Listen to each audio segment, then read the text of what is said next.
Қайырлы күн, құрметті университет қауым. Тәуелсіздіктің 25 жылдың аясында бүгін осы Маңғыстау облысында көптеген іс-шаралар өтіп жатыр. Кейінгі кезде атап айтатын болсақ, Мұрат Өскенбаевтың республикалық күйшілер байқауы өтті жақын арада. Мына Күріш ағамыздың 70 жылына орай қайқылардан саз атты республикалық жыршы термешілердің байқауы өтті. Кеше ғана Әбіш ағамыздың арнап, Әбіш ағаның шығармаларынан театр фестивалі ашылып жатыр, бірінші рет республикалық.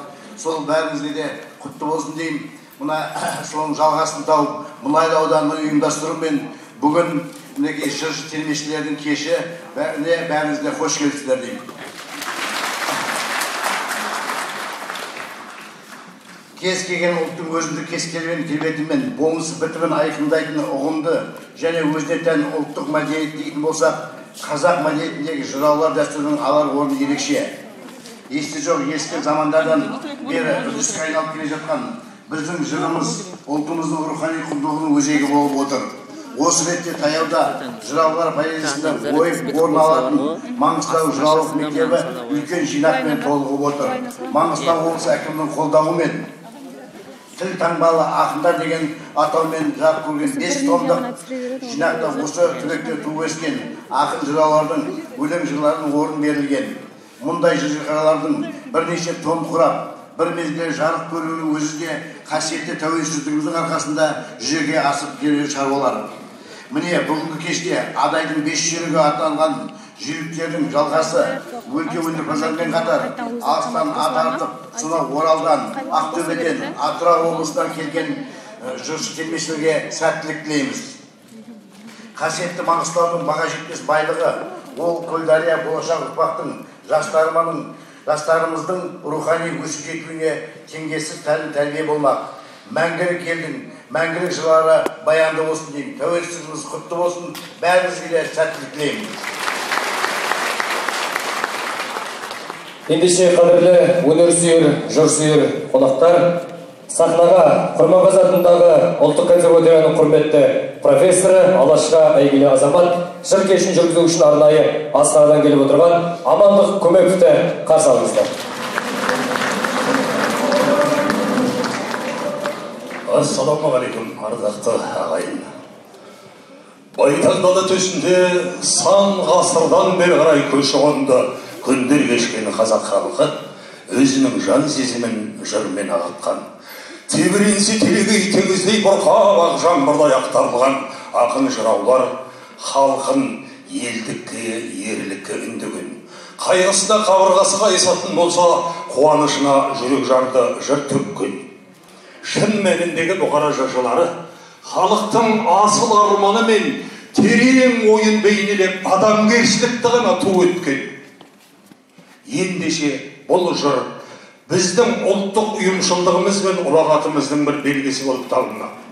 Сондықтан да ардақты ағайын, әлеумет келдің қалай сөз базарын құрарға, осындай топты көргенде арқалы жүйрік тұрар ма? Бұйым деп салса беделді бізден сағысынар ма? Аға, жеңге, келін бар, қатар құрбы теңім бар, сөз керегін берейін мереке сауық құрарға. Отырсын бәрің жиналып, ұлықсат етсің жарандар, кермақа сұлу шаңдоздар толқыған айдай иіліп, сендер сөйледігісінер кілерек несіне, айтатын сөзден тыйылып. Сөйлеші сөйле қызыл тіл, жаратқан хаққа сайынып деп. Қазіргі бағалардан бері қарай жалғасын тауып келе жатқан асыл мұраны, ата мұрасындай сақтап келе жатқан осы жырды өз еңбегі қылып, өзінің еңбегі қылып ұстанып жүрген ұрпақтарыңызды ортаға шақыруға рұқсат етіңіздер ағайын.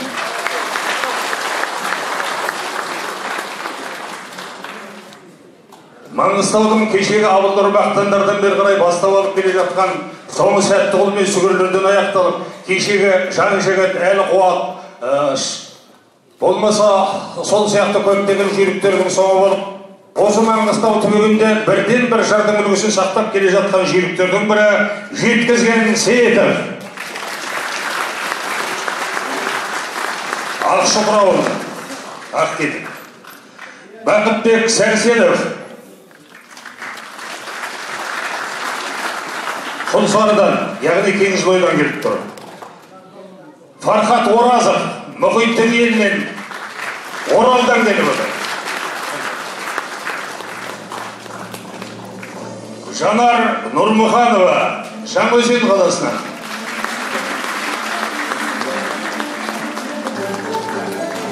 Әсет Ағниязов, Қарағия ауданы.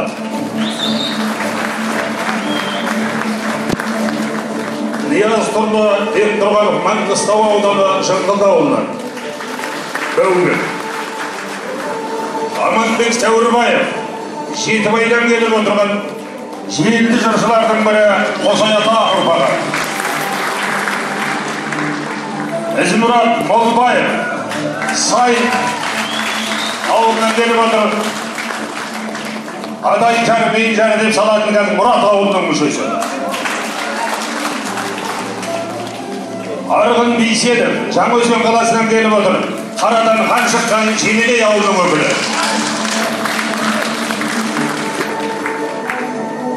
Осман Құлшымақ,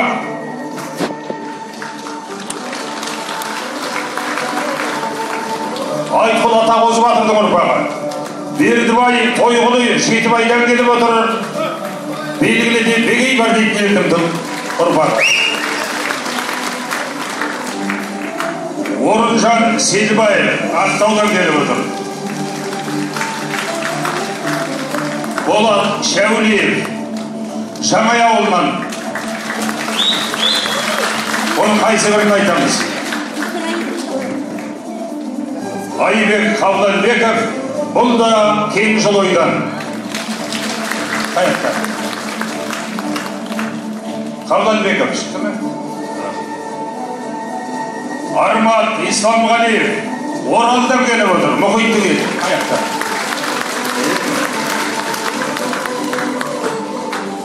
Ұзақбай Сақиев, Жемелей ауылындағы көшкі. Көшкі Жемелей Омармен қолдаштың ұрпағы. Шәкірті. Және Ақмарал Кемелханова Оралдан келіп отыр. Менің шәкіртім. Осы Маңғыстау өнер колледжінің студенті болған. Консерватория бітіріп келді. Алдарыңызда жаңа күй тартып кеткен белгілі Жаңай ауылындағы кешегі Жетіғайқының бір Өскінбайдың ұрпағы Әзірбай Өскінбаев. Жаңа шат кетті. Кенжебек Аяғанов Ақтаудан. Нұрхан Халықов Ақтөбе. Ал енді ардақты ағайын, өздеріңізді шақырып, бүгінгі жыр додасына қатыстырып отырған жағдайда осы атақонысымызды, отанымызды, жалпы егемендігіміздің 25 жылдығын тойлау қарсаңында Маңғыстауымызды мақтаныш қылайық деген ниетпен Маңғыстау деген бабамнан қалған құт мекен, өркені өсіп жапырақ жайып көктеген Маңғыстау деген атамнан қалған аманат, бақыт қой бізге, өзгенің қолы жетпеген. Маңғыстау деген жат пиғыл жанды сүймеген, ұрпағы өскен шабытты шалқар күйменен. Маңғыстау деген ерліктің ерен үлгісі, ерлерім өткен өзгеге басын имеген. Маңғыстау деген қойнауы толы құт мекен, киелі өлкен, жыл осы қайтып кетпеген. Маңғыстау деген әулие қарттар мекені, қасиет қонған Мәдина менен Меккеден. Маңғыстау деген ырыс қой елге құйылған, Алладан сый ғой, асылы бізге бұйырған. Атама бекет, сыйынған деп жеткізген Маңғыстау толғауын орындайтын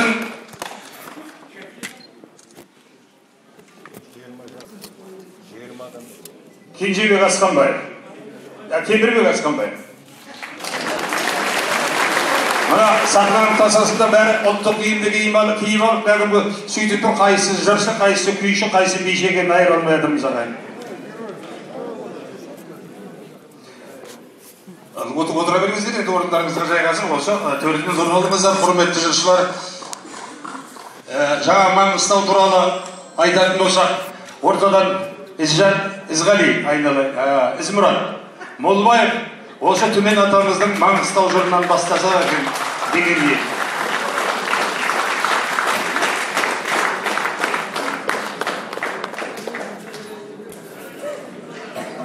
Ардақты ағайын айып етпеңіздер. Өліп тастайтын жері жоқ, алып тастайтын тағы жері жоқ.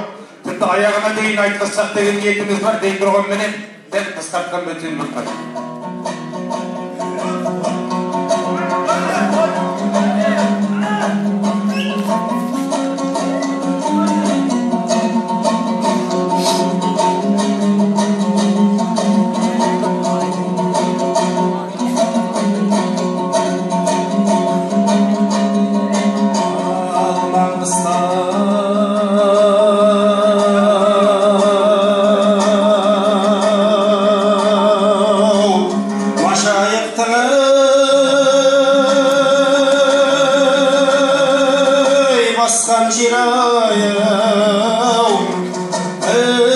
Қасиет кереметтің ай тасқан жер ай тасқан жер жүзін жетмая мен ай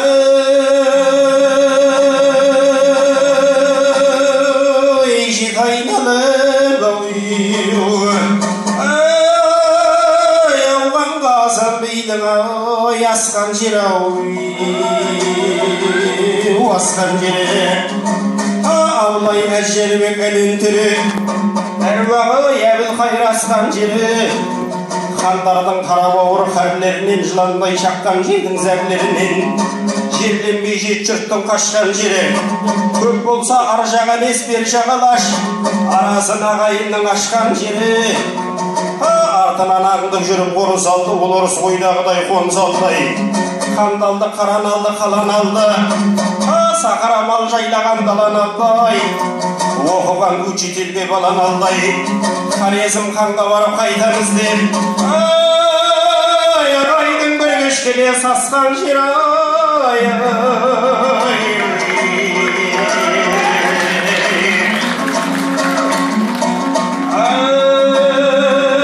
маңғыстау білемісің ағылған жер қашаннан қалың дәулет бағылған жер қырегі су балық саз забын мысқылық 1000 теңгелік металы бар күмістей көмір отқа жағылған жер талшығып тауларының тарауына мал бітіп ерлерінің қарауына балбұлақ бауырынан ағылған жер қыздары қызыл шарқа қия тартып қос сұрға құлағында жайнаған жер ақ көйлек айналасын алтын зерле қанама қызыл мақпал бешбет киіп үйінге құндыз шек жамылған жер соқтырып соң күмістен алтын шайып керек кербездердің табылған жер шаруаға шаңды қиян деген атақ тарихы тасқа басып жазылған жер байлығы жер астының байқалғаннан бұрында толып талай шайқалғаннан ашылып әлденеше жабылған жер айыбы азға көбі зорлық етіп әндісі әлсіздерге қорлық етіп әріден әруақтарға шағынған жер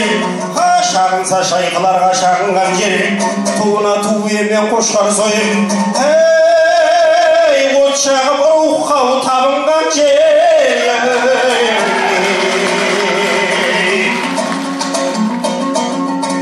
тарихын тауып айтсам еліміздің атана кіндік кескен жеріміздің ел байлық кереметке танылған жер бас қосып байлы әлім батасымен еншіге еліміздің алынған жер алынған жер жат жерге жалғыз ауыл біз келдік деп жасаған жаңғызғаққа жалынған жер өлінің рухына тірілері ас беріп ат жақтырып ақ үй тігіп қой сойып құран оқып құдай үшін бәсеке тастан тамың салынған жер салынған жер ол күнде еленші жер болады елімде жер қорғайтын ер болады мінген ерлерімнің кер болады аққаны ат бауырынан тер болады асынып алмас қылыш алты қару төрт бөліп түн ұйқысын сабылған жер сабылған жер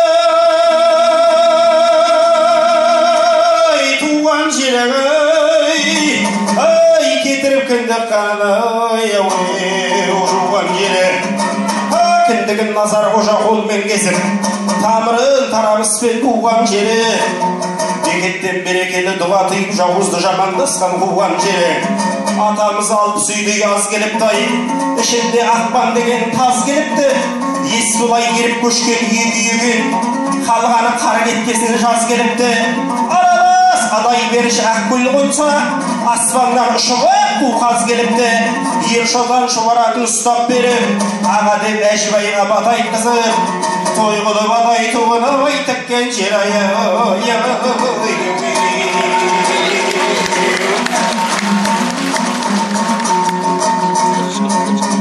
Қаройы қасиетті Маңғыстаудың жерленіп жет жұрттың жайлаған жер тоңғатпай 90-ында жылы жерге шөп шығып шөңгөш жоқ жайнаған жер жылқыны құла төбел құлындатып қоздатып қоңыр қойда ойнаған жер ақ тұмсыға ерінген алмас өркеш шудалы шошақ өркеш нағыз нарды ай желге желбейдамен байлаған жер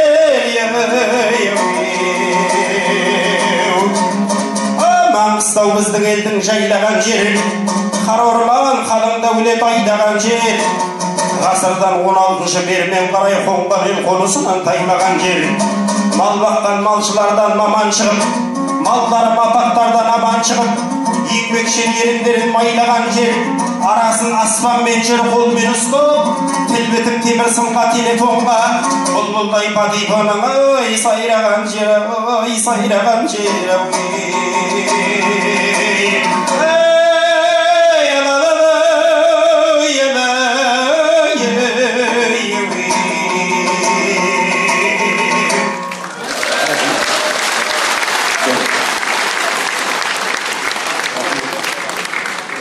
енді келесі кезекті қазіргі Маңғыстаудың қарт жырау қатарларына қосылып жүрген жеткізген Сейітовті шақырып алдында кешегі ауыл нұр мақтандардың бер жағында қашағандардың ар жағында нұрымдармен замандас болған Қалнияз ақынның сағынышты сөзі бар отыра беріңіз жетеке басында жарты шеке әкем қалды маңында мұңат суы шешем қалды кешегі үзеңгілес ерлерім мен көнеден сүгірменен есен қалды Тұрманбек Балуанияз босағада төменде сары менен төкен қалды жем сағыз тай сойғанмен нарын құма Маңғыстау ата қоныс мекен қалды деген Қалнияздың сөзін тыңдаңыздар ағайын алдымен жетекең өзі бір арнау топқа түскенде бастауымен бастайды ағайын бүгінгі мереке оң болсын құтты болсын мына алға түскеннен кейін мына аманды жандайды ғой қарт шығу Бүгінжай мына бастап шығып атсың, бір ауыз мына халыққа арнауың бар ма дейтін ұсыныс болды кеше. Абырмай қысылғанда соғыр көзден жас шығар деген. Көбіне ойлай бермең енді. Осы жүрсін шығады деді қағазға.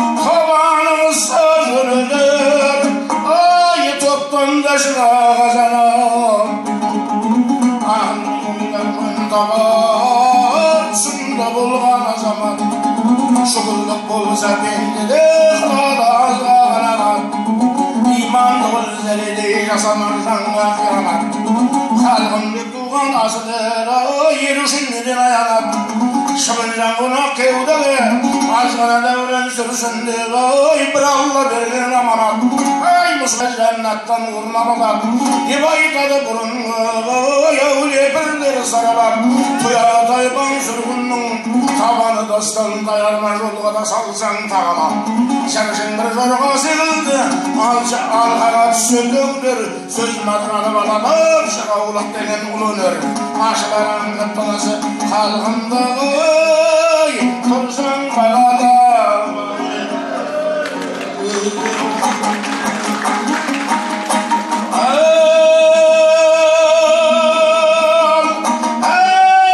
bir şiiri ötlen adayday abıllarım gençaktan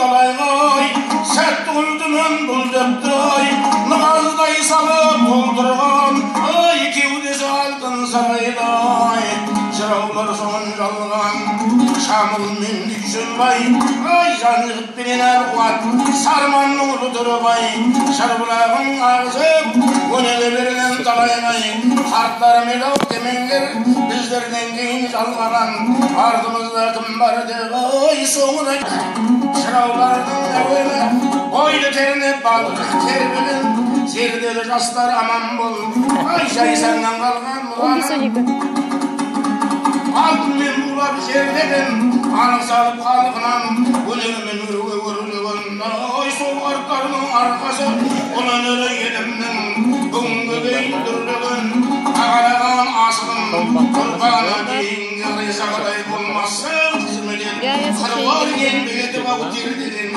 егемен ел болғалы 25 жылдық тойыңа жырған шашайын жыраулардың кешегі жалғасының біріміз өнермен өруге серлеген кейін өскен жастарым ұлттық өнер әуенін жырға қосып мәнерлеп сөз келісін әсерлеп домбыра жатып қосылса жастарым жырға төселмек жыршың бір ұрған секілді халқына ел көңілін көтермек халық өнерін қадірлеп жеткізіп жатса әсемдеп жастарымыз көтермек жастарымыз жетілген өнеріңмен өрлей бер ұлттық өнер өргені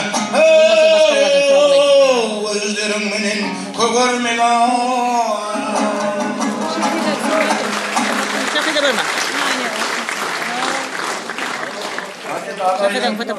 қазақты жауынгерағаны бұл қалнияз ғой.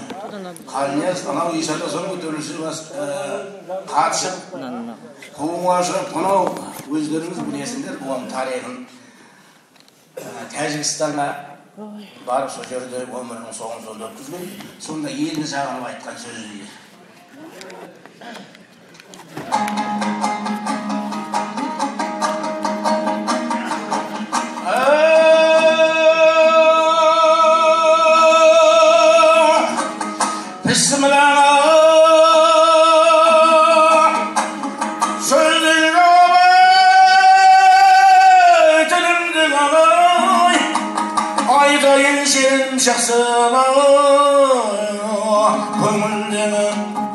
Al qaşanғы қалниясың жүрер дейсін тыңдасын сәлемім даяғаны сағынып берер ұрдылай жатқан жанмын қосылып ауруға сүлгіндігі жас балдар кейін өскен қайдан білсін болғанмен мен қалнияз күнімдегі қарғайса қайда деген ердің күші қырсықса келіспейді жанның ісі ақылды ақылатын болсаң да атаста кетпес деген кімнің есі ағайын сыртымыздан айтқан бұлар қалекең жұртын тастап кеткен несі-ай топырақ осы жерден бұйрық болып тесіктің тартса қайтем нәсібесі үлкен үй оң жағында отаулы келіннің тізе басы билгені бұрынғы өлгендердің айтқан сөзі қартайлық көріп бүгін ой кейінгін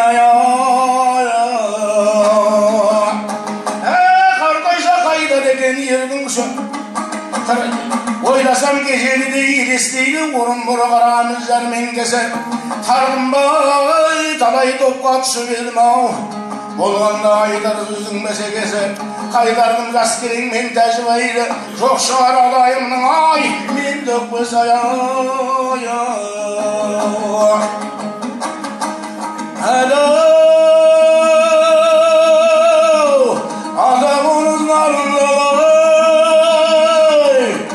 нарында бұныз барында жыр сүйдініп даңғымай отырдым сыйлай орында ол күндердің елдерім халқым құрмет қылғансың сөзіме антық болғансың келдірдім сөздің өрнегін байлау алшын аралап көсілі шауып дүрледім дәрежелі қамдарға сөзбенен сойыл сермедім ай арасында ой халқымның күнде ұзық көргенмін жақсыларға серік болмай сайран етіп жүргенмін тағдырынсы қайтейін туған елден бөлініп ау бөліне көшіп бөлініп өзге жерге келгенмін енді маған елді жоқ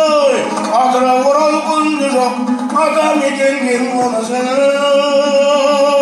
Sağımdan kanal bende yok Kadırlısım o kadarım Ağacında sende yok İzde barıp kurur gay Görüp desenim birin gay Çürüdün rağday mende yok Asılık sözüm olmagayın Kemislik rağday kimdir oy Halkımdan kimdir öttün yok Kimdirge yavan jetken yok Yağadarım o keşeğe Yezdesem bugün tıktın yok Yesin sarı yer ana Kulübek sarı olayım Kendi bektörü beri varmız Ata bozu şabayım ay Köksa uttu yurdusan Bilgini batırman bayım ay Bularının bugün bir ruh Karacı tutkan tarayım Kavmalagan karındoz Görülmesem hoş bolun Kalmaksın kişiz Aylay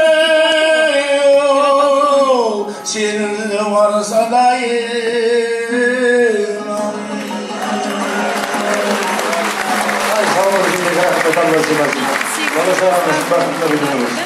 Ademli kelesi gezekte bulan ıramkan keng жылой dese keng жылой dese kerilip keledi көзге құнанlar жеті қайқыны желпінтіп жеткізбей кеткен бірен бар өздері түгелесіне қылыптауын кәл қылаңдар деп сол сияқты қылаңдардың тоғай кәдімгі жырға қосып жүрген әнге қосып жүрген орынбор тостөбенің тұзын көрсең жылойдың таңғаласын қызын көрсең дейді бірақ қызға емес сол жақта жүріп Маңғыстауға Қалаберді атамекенге өз арнауын ақ тілегін білдіргісі келіп сәрселік деген ұлдарыңызды қалдырыңыздар.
Маңғыстау майылы түбегім туған жер мені түлеттің ей, мен сені мәңгі жыр еттім, басыңа гүл еттім. Сен болсаң ару оянған ей, мен кеудеңдегі жүрекпін. Айдай ей, айдай ей, айдай ей, айдай ей.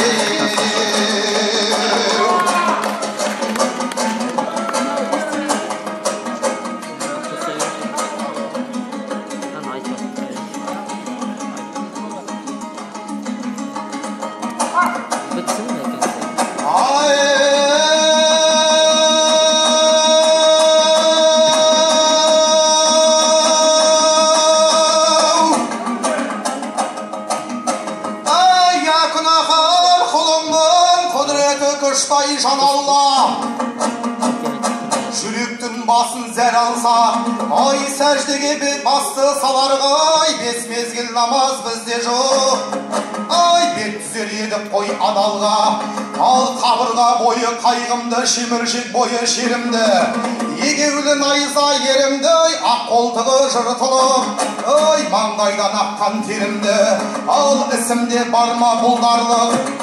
Ай, атадан алған қасқа жол, қапыда сенен тұл қалды, иманның шамы өшкен күн. Ай, диванның дінін қолданды, құдіреті күштай жан Алла. Құлайда сүйсенмінің бе, жылайда сүйсенмінің бе. Ай, атамыз бекет басы ер, 18 мың қаламның шалбарынған тілінде. Ай, ере көрмей келімде, ең жайлаған төбеттен, ібіліс көшше іңірде. Ай, Құран ашып нұр өшіп, сәулесін шашқан тәңірдің зайырына кәмілмін. Ай, тұғылар жерің бір құдай, сыйынар жерің бір бекет. Ай, осыда жүрген бәріңнің қол жаюға қорсын ба. Ал батаға қылар бақтырақ дүние керуен біз қонақ. Өтпедегімдер шапқылап, қолдықта қылсаң аруаққа. Ай, ұрпағыңның ұрпағын бәледен жатар қаққылап. Ал шапағатшыл бір Алла жәнаттан орын қалдырып, жанына қойған алдырып. Атамыз бекет қолдасын ниеті құбыла пендеңді. Ай, береке алды бірліктен, ай, дәретке қолын малдырып, ай, ай, айде, айда, айде, арида, айде, айда, айда. Ой, рахмет, айдалай. Алтын шыққан жерді белден қаз дегенде, ардақты ағайын, Жылойдың тағы бір жеңіті жолқынып отыр, оны да ортаға шығарып көрейік. Айбек Қабыланбеков деген Қабыланды.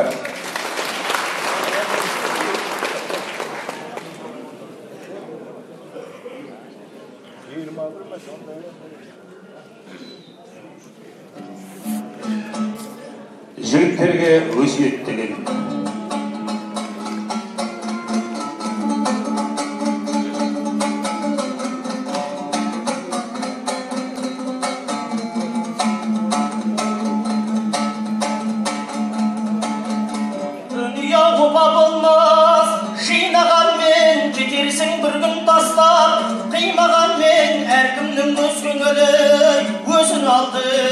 Жолдас болдым деп болса сыйлаған мен.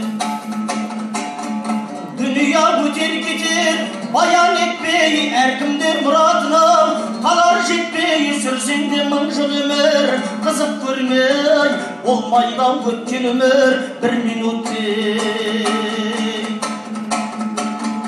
Жігітке мықты дәулет, амандығы кісіден аулақ жүрсе, жамандығы шарт жұмып екі көзін жүргеніме көрінер қай жерінен адамдығы.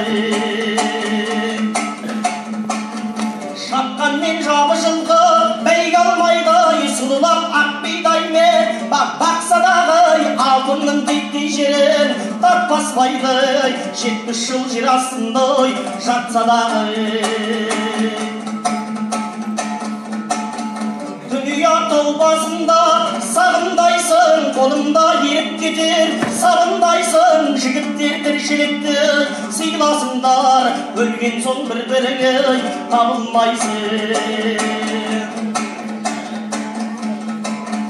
Дүния ойлап тұрсам, шолақ екен, қарағай басың кескен, болақ екен, жігіттер тіршілікті сіз біздескен, қызығай бұл дүнияның солақ екен. Жабыны жауға салмай, жал дегенде жаманмен жолдас болмай, мал дегенде жүйрікті орта жолға тастап кетті. Дүния қызыл түлгай, бұлаңдаған бақтайса ерге дәулет, құралмаған күніне мың бір бәле келсе дағы, сонда да күдер үзбей бір Алладан. Күніне мың бір бәле келсе дағы, сонда да күдер үзбей бір Алладан.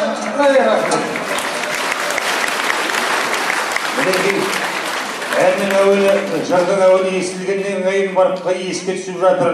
Бұл жігіттерге өсиет дейтін терме әннің, яғни терме жырдың авторы, яғни композиторы, атыраулық айтулы әнші, әрі ақын, әрі композитор Елемес Мағазов дейтін ағамыздың әуелі сазы болатынды. Ол кісіге дарынап қойылмайға болады.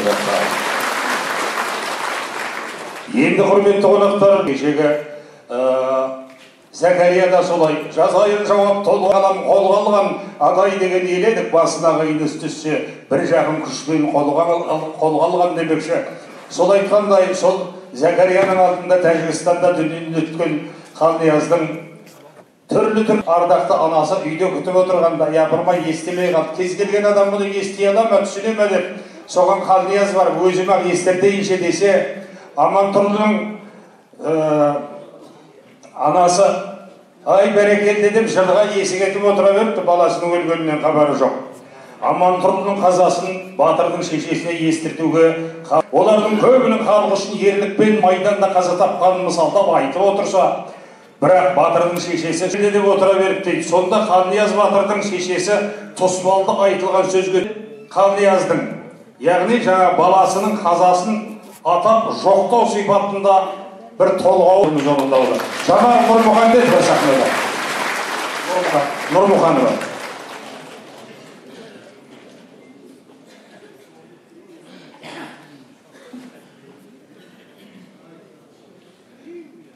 Амантұрлының өлімін анасына естірту, Қалнияздың сөзі.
байқасаң бауыр бүтін пенде бар ма, талайдың шамшырағы сөніп еді ой. Болғанда қақтың ісіне амал бар ма, сонда да адам шіркін көніп еді. Әр уақыты аман тұрды ермеді, ерлігін қалғар балта осындай жақсылардың серік еді ой. Құдай келім берді құралғанда, қол бастап ортасында жүріп еді.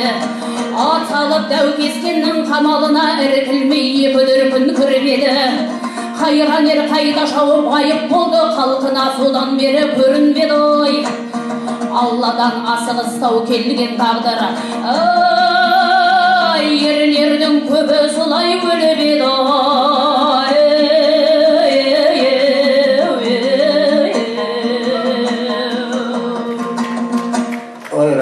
Амантұлының шешесі істің мәнісіне түсініп, ай Қалния жанай, сен мені жыжырлап көңілімді көтерейін деп келген екен десем, жоқтау айтып мені жылатайын деп келген екенсің ғой деп зарына сала бергенде, сонда Қалния ақын кемпірді тоқтатып, жұбату сөзін айтып жатқан жер екен дейді.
Қайғы жұлып бүгілген, пірағы сөніп көзіңдейді, көзінің жасы төгілген. Ал көңілге алсаң қарқылай кім өткен жоқ өмірден. Қалған жоқ па бұл фәни ата қозы берді бек шабай төлеп еріңнен. Әмір мен темір және де әулие бекет піріңнен. Ал ойыңа алып соларды шүкірлік етіп тілей бері. Шейет кеткен ұлымның болғай деп ұрыным мақшарда. Сегізден ай ұжмақ көрді.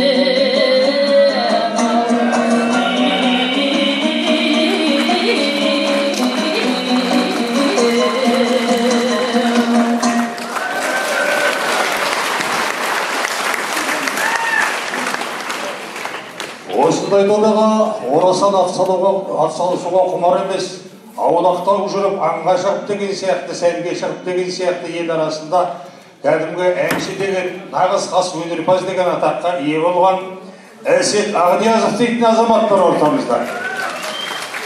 Ал енді сол Әсеттен бір ән сұрағым келіп отыр. Кенже Әділдің қара өлеңін бір салып жіберші деп сұрадым.